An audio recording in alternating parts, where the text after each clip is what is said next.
The two enemies of human happiness are pain and boredom. We live in a world where happiness is marketed as the ultimate goal. The idea that happiness can be chased, bought, or earned is at the heart of our culture. We tell ourselves that if we work hard enough, if we find the right person, if we make enough money, then we will finally reach this elusive state called happiness. But what if this entire pursuit is built on an illusion? What if our desperate chase for happiness only pulls us further away from it? This is what Arthur Schopenhauer, the 19th century philosopher, argued in his writings. Schopenhauer's view of life was anything but cheerful, yet it offers a compelling and perhaps necessary wake-up call to our modern obsession with happiness. Schopenhauer believed that the very nature of life is rooted in suffering and dissatisfaction. To understand his philosophy, we need to first grasp what he called the will to life. According to Schopenhauer, every living being is driven by a blind, irrational force that he termed the will. This will is the underlying essence of all life, a relentless, insatiable drive for survival, procreation, and desire. It is this will that causes us to constantly want, to crave, to yearn for something more.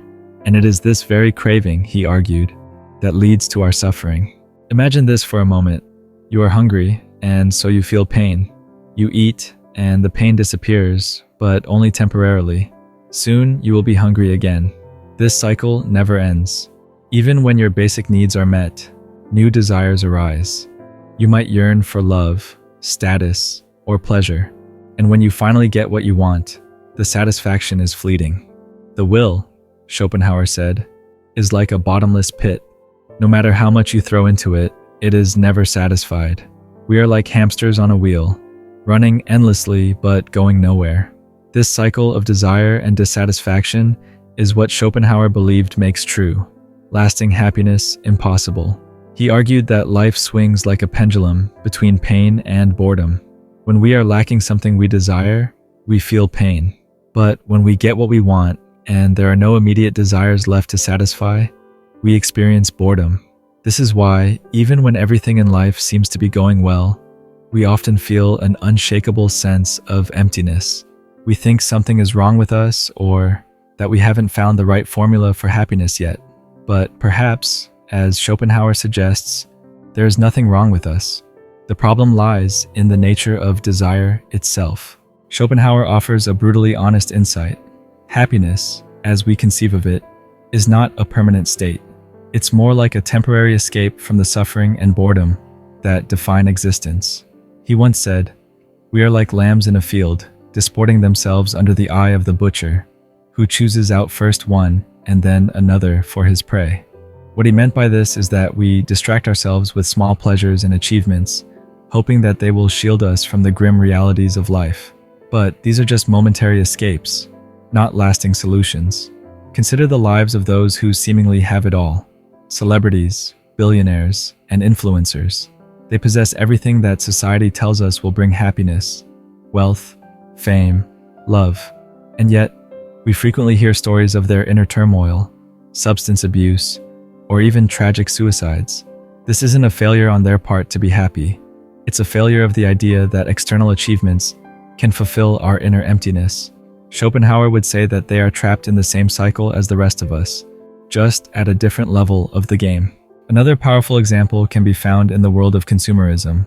Modern society is structured to keep us chasing after the next product, the next trend, the next big thing. We are bombarded with advertisements promising happiness if only we buy this new gadget or experience this new pleasure. But as soon as we obtain it, the satisfaction fades, and the cycle starts again.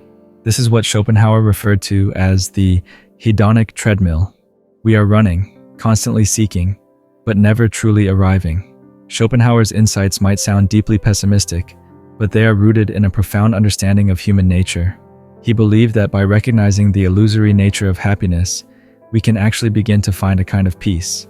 The first step, he said, is to acknowledge the truth about life, that it is filled with suffering and that our desires will never be fully satisfied. It's only when we stop expecting life to make us happy that we can start to see it for what it is, and perhaps find a deeper, more authentic kind of contentment. One of Schopenhauer's solutions to this endless cycle of desire was the concept of denial of the will. He believed that the path to a more tranquil life lies in reducing our desires, not in fulfilling them. This doesn't mean renouncing everything and living as a monk, but rather cultivating a mindset that is less attached to outcomes and more accepting of the present moment. In many ways, his philosophy aligns with Eastern teachings like Buddhism, which also emphasize the dangers of attachment and the impermanence of all things. The Buddhist principle of dukkha, or suffering, mirrors Schopenhauer's view of existence. Just as Schopenhauer spoke of the will as a source of endless craving, Buddhism teaches that desire is the root of suffering. The path to liberation, according to both, lies in understanding this truth and learning to detach ourselves from our desires. Schopenhauer was one of the first Western philosophers to draw such parallels, and it's clear that his thinking was influenced by Eastern philosophies. However, Schopenhauer also believed that there is a temporary escape from the tyranny of the will through art and aesthetic experience. When we engage deeply with music, literature, or nature, we can experience moments of pure perception, where we are not consumed by desires or fears. In these moments, we are lifted out of the endless cycle of want and dissatisfaction. Schopenhauer famously said, "Music is the answer to the mystery of life. It is the most profound of all the arts. It expresses the deepest thoughts of life." In other words, art offers a glimpse into a world beyond the will, where we can momentarily experience a kind of transcendence. Despite his pessimism, Schopenhauer's philosophy can be surprisingly liberating. It allows us to stop blaming ourselves when we don't feel happy all the time. It helps us understand why, even when we achieve our goals, we don't feel the lasting contentment we expected. It's not because we've failed. It's because happiness, as we conceive of it, is a flawed pursuit. The moments of joy we experience are fleeting, and that's okay. By letting go of the illusion that happiness is something we can permanently attain, we open ourselves up to a different kind of satisfaction, one that comes from accepting life as it is, with all its ups and downs. Think about the times when you felt truly at peace.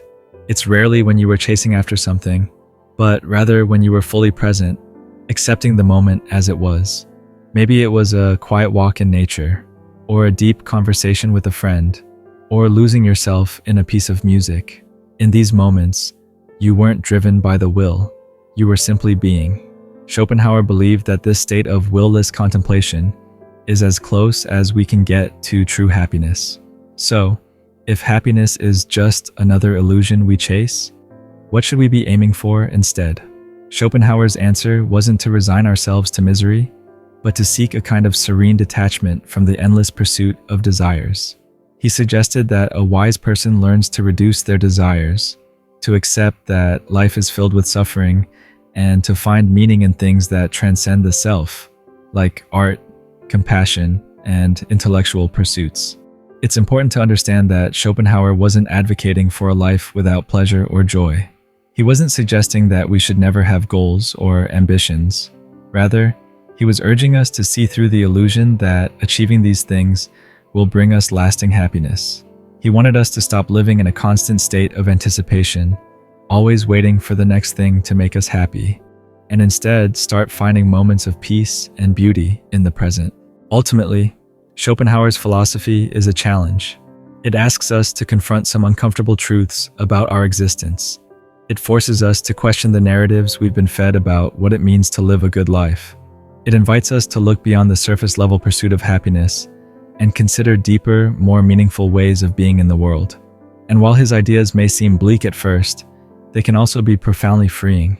When we stop chasing the illusion of happiness, we may find that we have more space to appreciate the simple, ordinary moments of life. We might discover a quiet contentment in the here and now, rather than always looking to the future for our fulfillment. We might even come to see that the very pursuit of happiness was what was keeping us from it all along. So, the next time you feel that you're not happy enough, or that you're missing out on some grand state of bliss that everyone else seems to be experiencing, remember Schopenhauer's words. Remember that life is not a problem to be solved, but a reality to be experienced. In the end, happiness may not be a destination we arrive at, but a fleeting moment we glimpse when we stop running after it. And maybe, just maybe, that's enough.